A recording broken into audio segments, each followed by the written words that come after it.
ಶ್ರೀ ಗುರುಭ್ಯೋ ನಮಃ. ಶ್ರೀಮಾತ್ರೆ ನಮಃ. Welcome to Vedajanani. தேவி மாஹாத்மியம். ஆறாவது அத்தியாயம். ஷஷ்டோத்தியாய. தூம்ரலோச்சன வதஹ. அத்தியாத தேவதா பத்மாவதி. தியானம். நாகாதீஸ்வர விஷ்டராம் பணிபனத் தன்சோரு ரத்னாவலீம் भास्वत देहलतान दिवाकर निभान नेत्रत्रयोद्भासिताम माला कुंभ कपाल नीरजकरां चंद्रार्ध चूडां परां सर्वज्ञेश्वर भैरवांग निलयां पद्मावती चिंतये. அம்மா பத்மாவதி எல்லா ஞானத்திற்கும் அதிபதியான சர்வஜ்ஞேஸ்வர பைரவரின் மடியில் நிலைத்திருப்பவளும் பைரவாங்க நிலையாம். தாமரையை கையில் ஏந்தியவளான கமலா என்பவள் தசமகா வித்யைகளில் ஒருவரானவர். அப்படிப்பட்ட பத்மாவதியை நான் தியானிக்கிறேன். மற்றும் நாகங்களின் தலைவரான ஆதிசேஷனை குடையாக கொண்டு வீற்றிருப்பவளும் சூரியனுடைய பிரபாசை போல் ஜொலித்துக் கொண்டிருப்பவளும் 3 நேத்திரங்களுடன் பிரகாசத்துடன் இருப்பவளும் கையில் ஜபமாலை, கும்பம் மற்றும் குடம், அதாவது கமண்டலம் மற்றும் மண்டை ஓடு இவற்றை எல்லாம் கையில் வைத்துக்கொண்டு மற்றும் அரை பிறை சந்திரனை தலையில் சூடி இருக்கக்கூடிய அவளை பத்மாவதியான உன்னை நான் தியானிக்கிறேன் அம்மா. பத்மாவதியின் சிந்தையே. தேவி தூதனான சுக்ரீவனுக்கு எல்லா விவரங்களையும் கூறி அனுப்பினாள் என்று 5வது அத்தியாயத்தில் பார்த்தோம். ரிஷிருவாச்ச. இப்பொழுது ரிஷியானவர் சொல்கின்றார். இத்யா கன்ய வச்சோ தேவ்யா சதூதோ மர்ஷ பூரிதः சமாச்சஷ்ட சமாகம்ய தைத்யராஜாய விஸ்தராத். இவ்வாறு தேவியினுடைய வார்த்தைகளை கேட்ட தூதன் நிறைந்த கோபத்துடன் வந்து சேர்ந்தான். எங்கே வந்தான்? தைத்தியர்களின் அரண்மனைக்கு வந்து சேர்ந்த பின் அவன் ராஜனிடம் எல்லா விவரங்களையும் விஸ்தாரமாக கூறினான். தைத்தியராஜாய விஸ்தராத்து. தன் தூதனான சுக்ரீவன் வார்த்தைகளை கேட்ட அசுரராஜன், அந்த மன்னனானவன் அசுரர்களுடன் தளபதி அதிபம் தளபதியான தூம்ரலோச்சனிடம் கோபமாக பேசுகிறான். ஹே தூம்ரலோச்சனா, நீ விரைவாக வேகமாக சென்று உன் படையால் சூழப்பட்டு பலவந்தமாக அந்த துஷ்ட பெண்ணை திமிர் பிடித்தவளை முடியை பிடித்து இழுத்து துன்புறுத்தி இங்கு கொண்டு வா என்று கட்டளையிடுகிறான் தூம்ரலோச்சனுக்கு.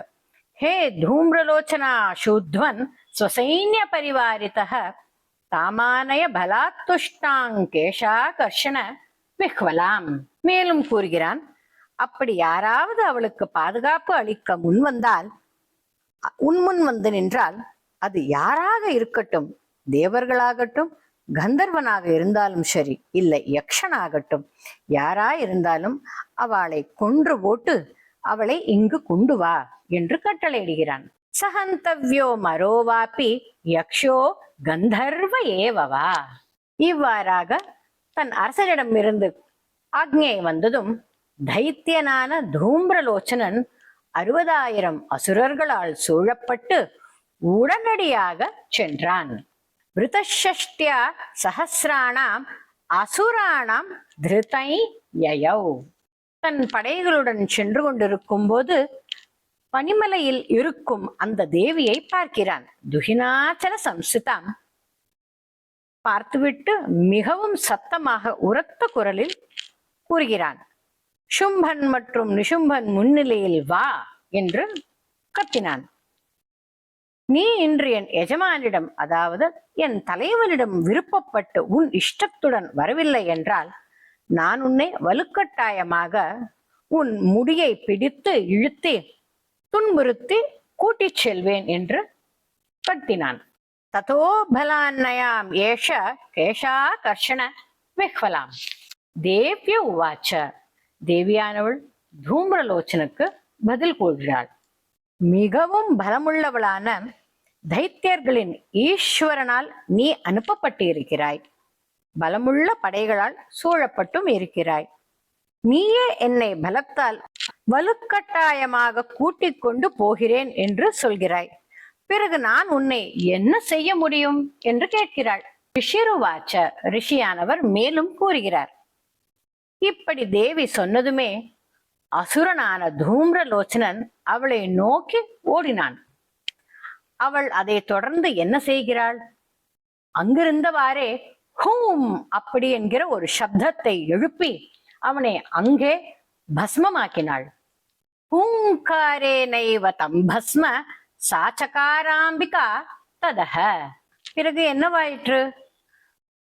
அவர்களின் தலைவனை பஸ்மம் பண்ணிய அந்த தேவியை கண்ட படையினருக்கு, அந்த அசுரர்களுக்கு கோபம் மிகவும் உண்டாகியது.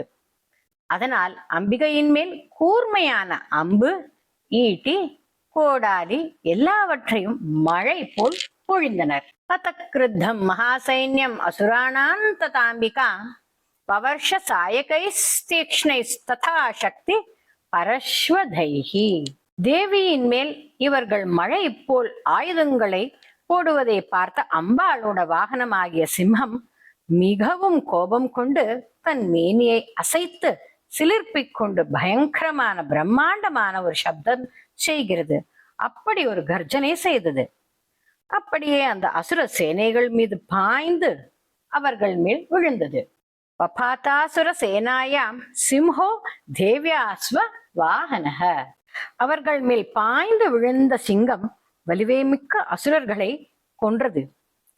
சிலரை தன் கைகளாலும் கால்களாலும் பலமாக அடித்தது. மற்றும் சிலரை வாயாலும் சிலரை பின்னங்களாலும் அடித்தது.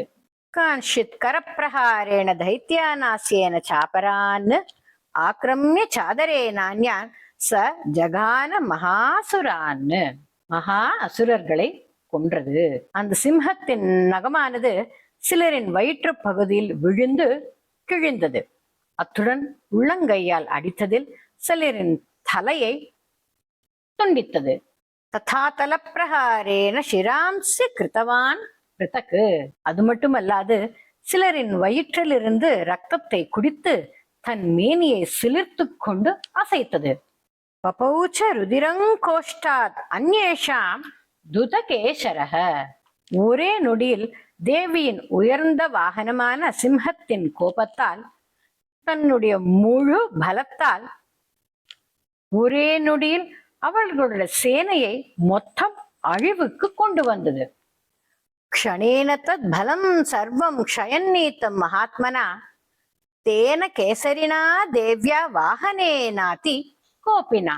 இப்போது அசுரனான தூம்ரலோச்சனன் தேவியால் கொல்லப்பட்டதும் தன் அசுர சேனைகளையும் தேவியின் வாகனமான கேசரி என்னும் சிம்ஹம் அது அழித்தது என்பதையும் கேள்வியுற்ற தைத்தியர்களின் அரசனான அதிபதியான சும்பன் மிகவும் கட்டுக்கடங்காத கோபத்தை கொண்டான்.